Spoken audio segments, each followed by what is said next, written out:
তাহলে চলো বন্ধুরা, কালকে আমি যে ভিডিওটা তোমাদেরকে দিয়েছিলাম মানে রবি আর প্রিয়ঙ্কার বৌদি আর দাদার ভিডিও নিয়ে, তো সেই ভিডিও নিয়ে আবারও তোমাদের পাশে চলে আসলাম। তাহলে ওদের তো বিয়ে ভেঙে গিয়েছে, যেভাবে মেয়ে ছেলেকে দোষারোপ করে ভাসানোর চেষ্টা করেছিল, সেই জায়গাতে ভাগ্যিস আজকে প্রিয়ঙ্কা সেই জায়গাতে রয়েছিল।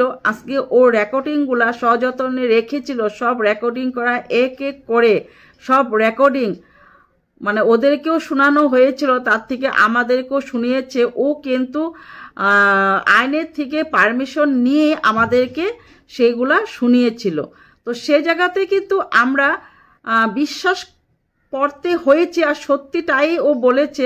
যদি ও রেকর্ডিংগুলো না শোনাতো তাহলে কিন্তু আমরা ভাবতাম যে না, ছেলেরই দোষ, হয়তো ছেলের ফ্যামিলি ভালো না, কারণ ক্যামেরার মধ্যে তো সব কিছু দেখানো যায় না, আর ক্যামেরার মধ্যে তো সব কিছু কথা বলা যায় না।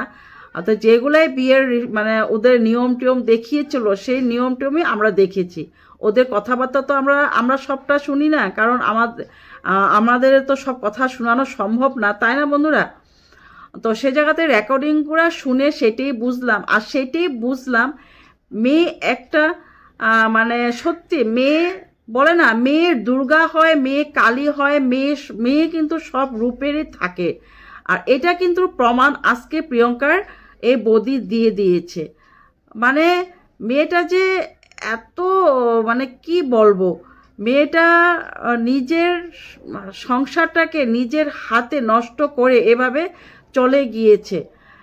আজকে নিজের মা, সত্যি বলতে বলবো কি বলতো, নিজের মাও এটার মধ্যে পুরাটাই জড়িত রয়েছে। কারণ যখন মেয়ে ফোন করে বলেছে যে আমি এখানে থাকবো না, আমার এখানে ভালো লাগে না, থাকবো না বলছি, থাকবো না, তোমরা এসে নিয়ে যাও, তখন নিজের মা ফোন করে আবারও বলল যে রেকর্ডিংয়ে যা শুনিয়েছে প্রিয়ঙ্কা সেটার ভিত্তিতেই বলছি।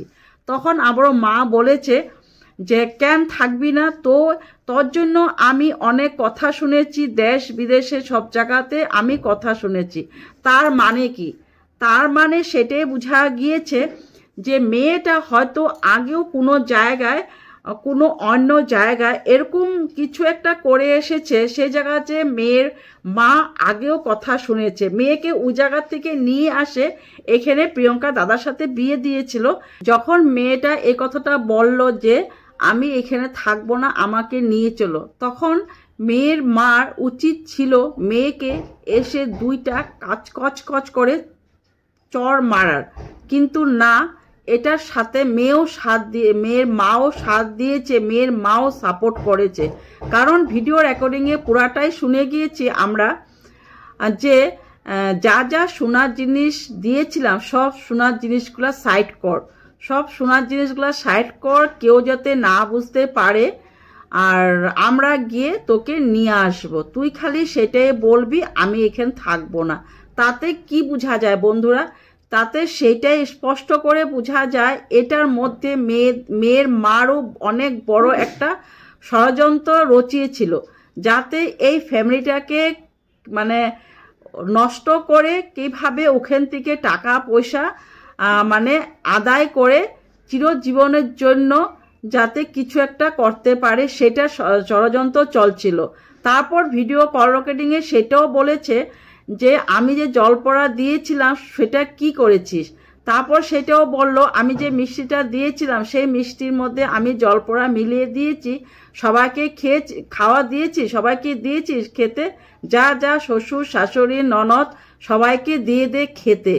তো ভাগ্যিস সেই মিষ্টির যেটা নিয়ে আসছিল ওদের ভাই, সেই মিষ্টিটা ভাগ্যিস প্রিয়ঙ্কার টলির পিছনে রয়ে গিয়েছিল।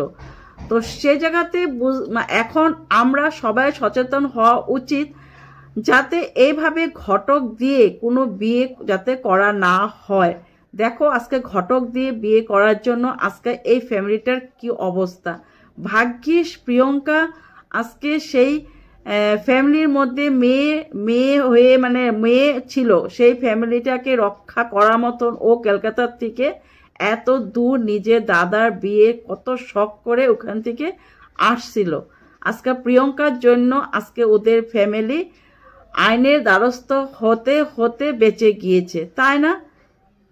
তো চলো নেক্সট ভিডিও আবারও নিয়ে আসবো, আরও তোমাদের কাছে কথা বলার রয়েছে সেইগুলো বলবো। তো আজকের মতো এইখানে, আর যদি তোমাদের ভালো লাগে প্লিজ কমেন্ট করো, কমেন্টের অপেক্ষা রইলাম। তো বাই বাই।